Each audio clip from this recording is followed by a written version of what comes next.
Terima kasih Anda kembali menyaksikan ID Expert Session Closing. Pemirsa, investasi merupakan salah satu cara untuk menyelamatkan resesi keuangan di saat pandemi. Memulai investasi dengan nominal yang cukup murah, mungkin reksadana, tempat untuk Anda. Lantas, seberapa menarik reksadana untuk berinvestasi di tengah pandemi? Berikut kami rangkum informasi selengkapnya untuk Anda. Ada istilah jangan menunggu hari tua untuk mulai investasi. Dapat dikatakan investasi merupakan salah satu cara membangun masa depan keuangan yang lebih baik. Banyak pemula bingung mulai dari mana untuk bermulai investasi. Zaman now ada produk investasi yang bisa dibeli dengan modal terjangkau dengan untung maksimal, yaitu reksadana. Dikutip dari website resmi Bursa Efek Indonesia, reksadana diartikan sebagai wadah yang dipergunakan untuk menghimpun dana dari masyarakat pemodal untuk selanjutnya diinvestasikan dalam portofolio efek oleh manajer investasi. Reksadana bisa menjadi instrumen yang Anda pilih dan bisa disesuaikan dengan profil resiko pribadi. Selain itu, Anda dapat memilih reksadana jenis lainnya seperti pasar uang, pendapatan tetap, campuran, dan saham. Reksadana bisa dijadikan pilihan yang aman untuk masa pandemi. Reksadana bisa dijadikan pilihan yang aman untuk masa pandemi dengan memilih manajer investasi yang tepat. Anda juga bisa mempercayakan dana untuk penanaman modal di peer-to-peer lending modal rakyat sebagai salah satu pilihan penanaman modal peer-to-peer lending modal rakyat bermisi membantu para pelaku usaha kecil serta menengah. Pilihlah pengelola yang handal untuk menanam modal di tengah masa pandemi agar modal yang Anda kelola tetap aman saat masa krisis seperti ini. Selain memperhatikan profil resiko, investasi reksadana juga memperhatikan jenis emiten yang laku di masa pandemi dan emiten dengan profil bagus. Berbagai sumber IDX Channel.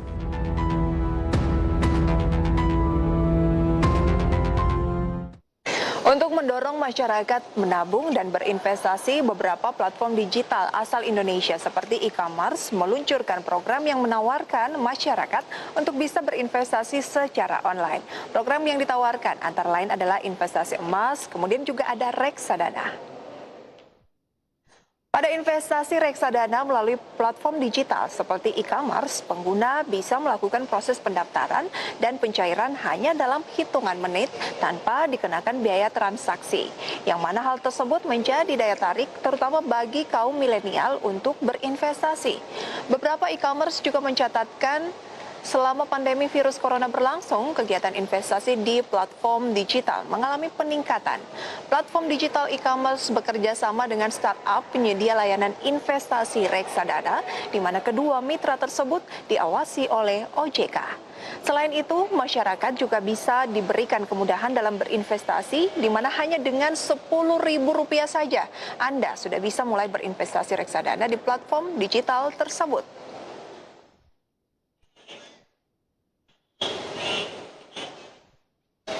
Iya, pemirsa, investasi dapat diartikan tentunya ya sebagai sesuatu yang layak untuk dicermati dan juga berinvestasi ini bisa membuat seorang untung dan melindungi asetnya. Dan tentunya terdapat banyak sekali jenis instrumen investasi di Indonesia. Dan kita akan membahas topik yang menarik ini bersama rekan saya Mangi Veracong. Selamat siang rekan Mangi. Ya, halo, selamat siang rekan Prisa. Iya, apa kabar hari ini Mangi? Saya baik, Prisa, terima kasih. Iya, berbicara mengenai instrumen investasi, ini kan memang tetap dibutuhkan meskipun saat ini pandemi. Justru ketika ada pandemi kita harus rajin-rajin berinvestasi agar di masa-masa mendatang punya tabungan yang lebih gitu ya. Mungkin Mangi bisa jelaskan nih, apa itu instrumen investasi reksadana bagi investor pemula? Ya, baik, terima kasih rekan Prisa. Namun, Prisa, sebelum saya mengulas lebih jauh topik hari ini, saya ingin bertanya dulu nih kepada Prisa. Kira-kira apa yang ingin Prisa lakukan dalam 10 tahun ke depan contohnya? 10 tahun ke depan, mungkin saya ingin punya tabungan yang tentunya lebih banyak ya. Kemudian saya bisa traveling ke tempat-tempat yang belum saya kunjungi. Kalau Mangi sendiri, saya dan pemirsa tampaknya ingin tahu nih, 10 tahun lagi pengen ataupun punya harapan seperti apa mengenai finansial? Dalam 10 tahun ke depan, ini ingin merdeka secara finansial atau financial independent, di mana sebenarnya Prisa dan pemirsa hal-hal tersebut ya, membeli misalnya rumah impian ataupun mempunyai tabungan yang banyak, traveling ke luar negeri ataupun ke tempat manapun yang diinginkan, ini sebenarnya bisa dicapai dengan salah satu cara, yaitu dengan berinvestasi. Di mana beberapa waktu lalu sebenarnya saya juga sudah sempat menyampaikan ataupun mengulas ya mengenai salah satu instrumen investasi di pasar modal Indonesia, yaitu saham. Dan kali ini saya ingin coba untuk mengulas lebih jauh mengenai instrumen investasi lainnya, yaitu reksadana. Nah, sebenarnya reksadana itu apa sih? Oke, reksadana ini merupakan sebuah produk keuangan di mana kita dan juga orang lain yang disebut sebagai investor ya tentunya, ini mengumpulkan dananya yang kemudian dana tersebut ini disetorkan kepada perusahaan atau disebut juga sebagai manajer investasi, di mana akhirnya uang yang kita setorkan tadi ini akan kembali diolah, dikelola kembali, lalu diinvestasikan kembali oleh manajer investasi ke berbagai instrumen investasi lainnya seperti deposito, lalu saham, dan juga obligasi. Nah, tadi saya sempat menyebutkan mengenai manajer investasi. Sebenarnya siapa sih manajer investasi itu dan apa tugasnya di dalam investasi reksadana sendiri? Jadi manajer investasi ini bisa dikatakan sebagai seseorang yang akan mengelola ataupun mengolah dan menginvestasikan kembali uang yang kita setorkan tadi ya kepada perusahaan tersebut. Jadi nantinya uang yang kita berikan ini akan diinvestasikan kembali seperti ke deposito, ke saham, dan juga ke obligasi. Dan memang manajer investasi ini bisa dikatakan sebagai seseorang yang kompeten di bidangnya ataupun expert di bidangnya, dan bisa juga disebut sebagai profesional keuangan, karena memang disebut sebagai profesional keuangan karena mereka bertanggung jawab untuk mengolah uang yang kita setorkan tadi, bagaimana caranya agar nantinya uang tersebut bisa menghasilkan keuntungan ataupun return yang akan kita dapatkan. Baik, nah jenis reksadana kan kita tahu bahwa ada banyak mangi, ada reksadana pasar uang, kemudian juga ada reksadana saham, campuran, pendapatan tetap. Mungkin bisa dijelaskan lebih lanjut perbedaan antara reksadana, jenis-jenis reksadana ini, dan mungkin orang bisa mengetahui, masyarakat di rumah bisa tahu nih yang cocok buat saya ketika ingin berinvestasi di instrumen reksadana itu apa? Ya, jadi memang untuk jenis-jenis reksadana sendiri ini banyak ya, ada beberapa jenis ya, ada beberapa macam. Yang pertama itu ada jenis reksadana pasar uang, kemudian ada reksadana pendapatan tetap, lalu ada reksadana campuran, dan juga reksadana saham. Oke, saya akan coba mengulas satu persatu dimulai dari reksadana pasar uang, di mana reksadana pasar uang ini cenderung lebih aman dibandingkan dengan jenis reksadana lainnya. Jadi resiko yang akan didapatkan dari investasi reksadana pasar uang ini juga cenderung lebih kecil dibandingkan dengan jenis reksadana yang lainnya, yang akhirnya menyebabkan karena resikonya cukup kecil, maka return atau imbal hasil yang didapatkan juga relatif lebih kecil dibandingkan jenis reksadana lainnya, yaitu sekitar 6-7% ya dalam 1 tahun.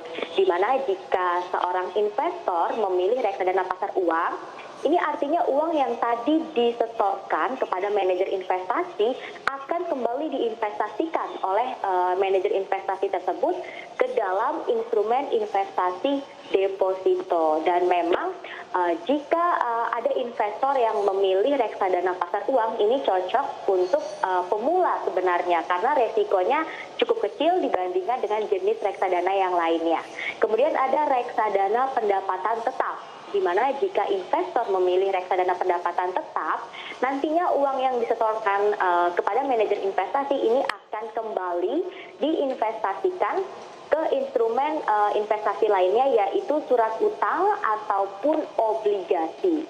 Lalu ada juga instrumen investasi reksadana saham, yang mana ini resikonya juga cukup tinggi, namun karena resiko tinggi, return yang didapatkan juga cukup besar ya. Tadi untuk reksadana pasar saham, returnnya ini kira-kira ya 6 sampai dengan 7% dalam 1 tahun. Namun untuk reksadana saham, ini lebih tinggi daripada pasar uang. Untuk returnnya sendiri jauh lebih tinggi dibandingkan dengan reksadana pasar uang, yang mana sebenarnya jika investor memilih reksadana saham ya, ini cocok untuk berinvestasi jangka panjang.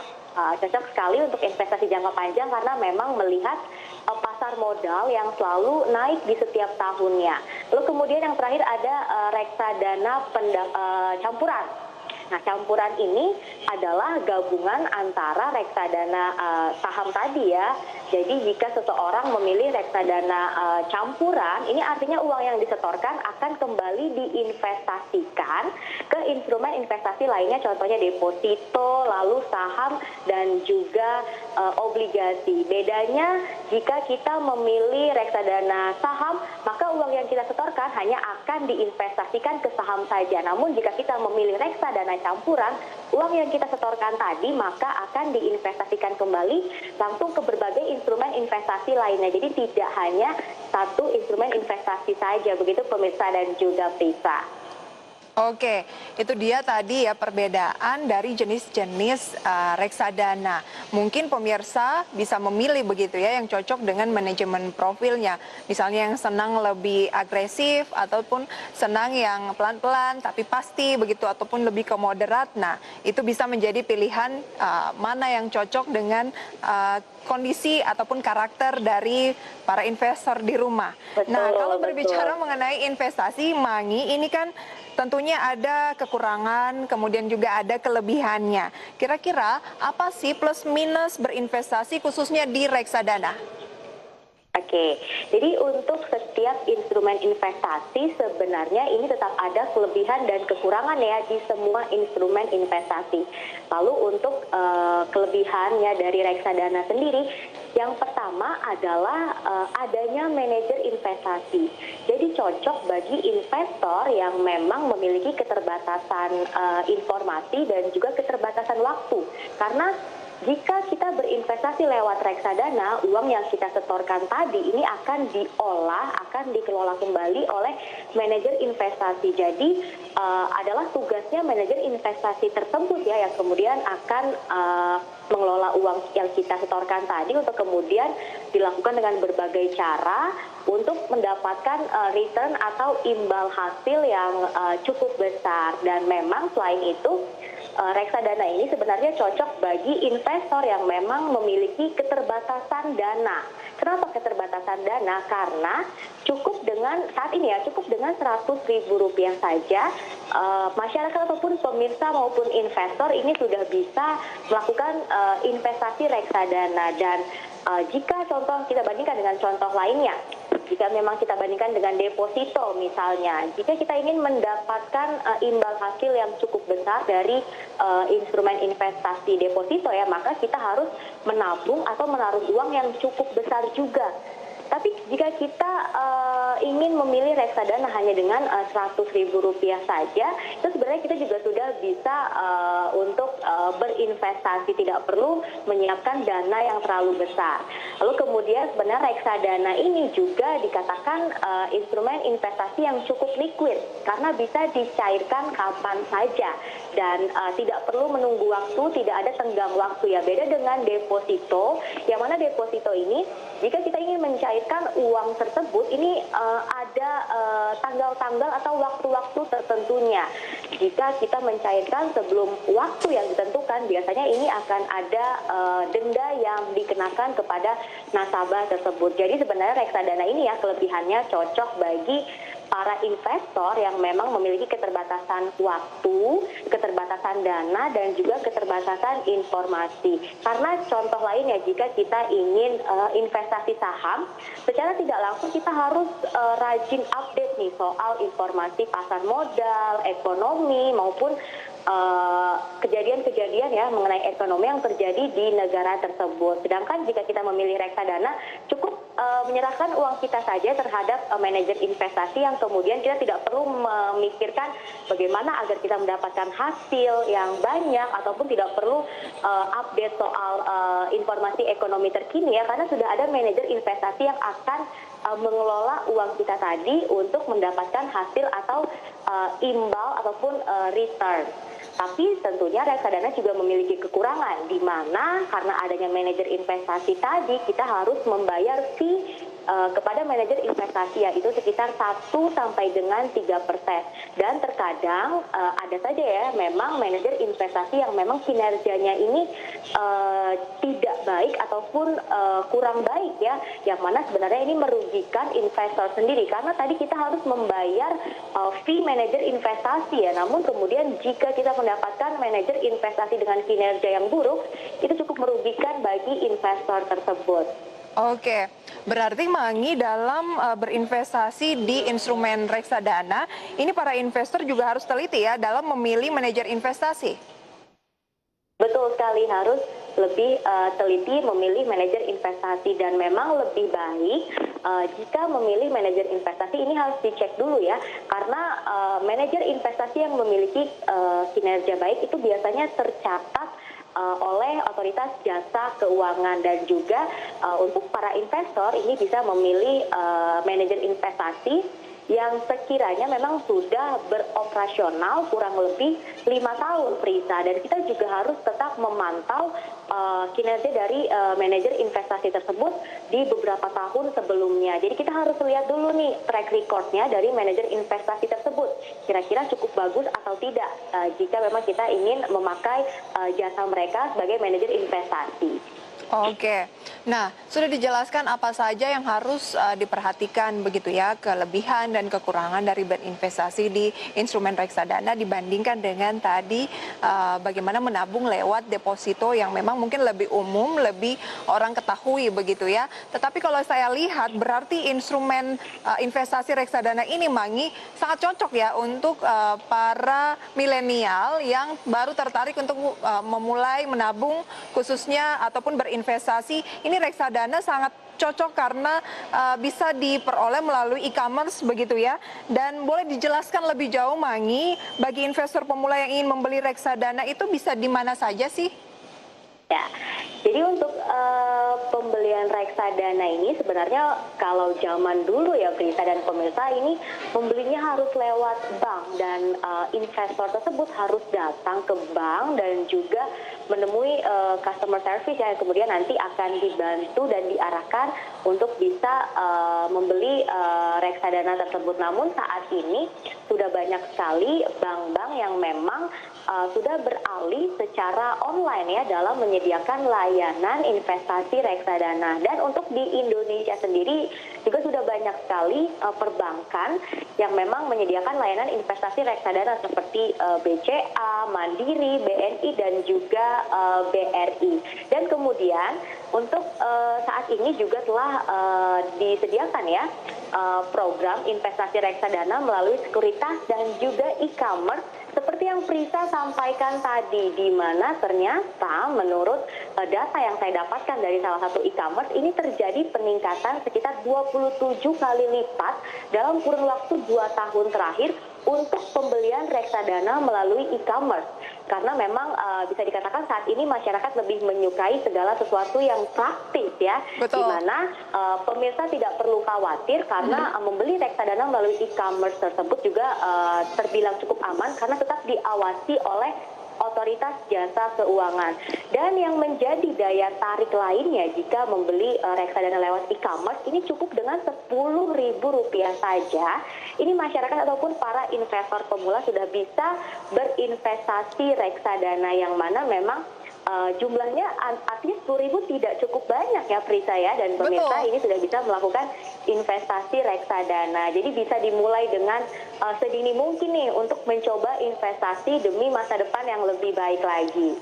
Baik Mangi, Sangat clear begitu ya penjelasan mengenai instrumen investasi reksadana, caranya seperti apa, kemudian modalnya berapa, sangat terjangkau bagi pemirsa. Sayang sekali jika melewatkan kesempatan untuk mulai berinvestasi sejak dini demi masa mendatang kondisi finansial yang jauh lebih baik. Terima kasih rekan Mangi atas sharing informasinya.